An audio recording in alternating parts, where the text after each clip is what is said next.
I don't know how many of you that has been here ever since I was doing my bodybuilding thing, but I thought we should talk a little bit about my bodybuilding venture and my failed business, because I invested a lot of money into a business that never took off and I'm still paying the debt off the loan.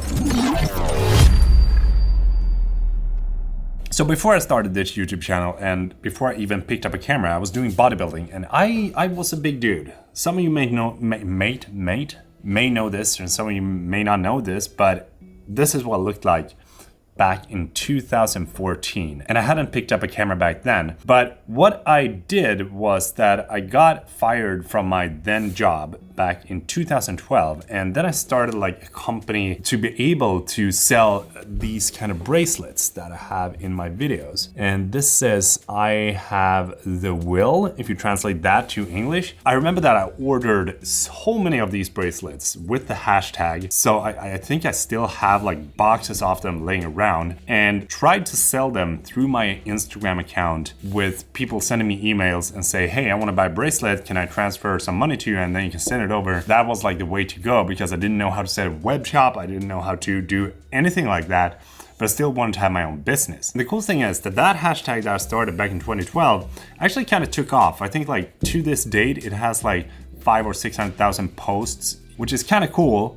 I'm not still using it, but it feels good that I was like a part of creating some sort of movement for the bodybuilding or fitness here in Sweden. And since the hashtag went that well, I thought to myself like, okay, so maybe I should take that, like the hashtag I have the will, and put that onto some t-shirts and make some merch out of that. I remember I reached out to this like profile branding company and printed up a couple of t-shirts. I think I paid like 25 or 30 bucks per t-shirt, and I ordered like 20 of them.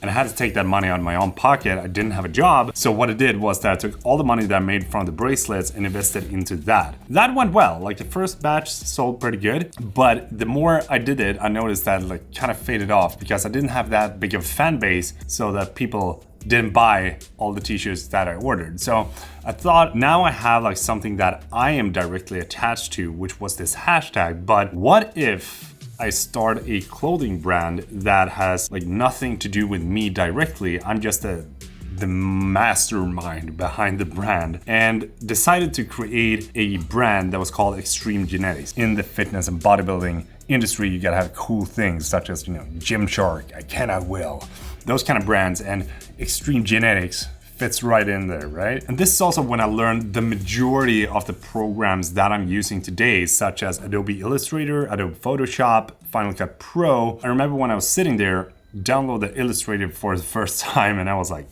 how do I even use this program? I have no idea what I'm like doing here, but let's give it a try to draw some lines. And after a couple of tries, I actually got it to work and kind of understood the principle of designing a logo. It took a lot of time, but eventually I got this logo made that I'm still pretty proud of today. And you see some shirts in my videos with that logo on them. And this time around, I wanted to like streamline the whole selling aspect of the whole thing. Instead of like receiving emails, hey, can I buy this? And you can send me that. I wanted to have a website. So what I did was that I downloaded WordPress and then bought a domain, and then started using WordPress with like downloadable themes that you can have. This was around 2015, where I didn't really have a job. It was like a part-time job and I didn't know what to do. I just get hired on DHL. And to be able to live from that, like the part-time job, and also run my own business, I need to take on client work. So what I did was that I reached out to companies that said like, hey,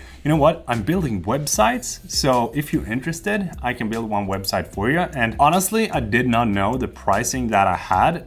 It was like, I reached out to this company and said like, I can build an entire web shop for you. Like the website, web shop, everything, include all your products. I'm just gonna charge you 2,500 bucks. Like whatever you do not charge that low, because there's so much time that you need to invest into it to be able to make a website with a web shop and include all the products from their previous web shop. So too much work, but it also gave me a lot of experience on how to actually do the different things in WordPress and how to like set up a shop and make it easier and use the different tools that you can to streamline your whole process. I think it took me like somewhere around 4 to 5 months to finish up the entire web shop, but it was also during this time that my brand Extreme Genetics was in focus, and to be able to sell my products I needed to take the product photos, and hiring a photographer back then for me was super expensive. So I thought to myself, you know what, I'm just gonna pick up a camera and take the product photos myself. So I took some money that I had in my company and bought some strobes from Lindgren. I think it was the D-Light RX1, like the kit with 2 strobes, and started to use those together with a Nikon D300S that I borrowed from a friend of mine. And then I actually was in this studio. I was finishing this up as the product photography studio and didn't have any idea that I would go back here a couple of years later and have an actual YouTube studio here. But the fun thing is that the first batch of the clothes sold out pretty fast. We did like t-shirts, tights, tank tops, and all the regular kind of like clothing apparels that you have in a fitness brand. And since the first one went really well, I took a loan to order the second batch. And this is where things went like started to slide a little bit downhill. And I remember I went down to Turkey to feel the different fabrics that I wanted to use in the clothes, and I wanted to make shorts, I wanted to make like sweatpants, I wanted to make hoodies and everything. And the price of the actual order just started to rise, and I think like what it was eventually somewhere around $25,000 or something there. And I was like, yeah, you know, I can't get that kind of money. So we had to drag it down. We had to like take the essentials like t-shirt, tank tops, and hoodies,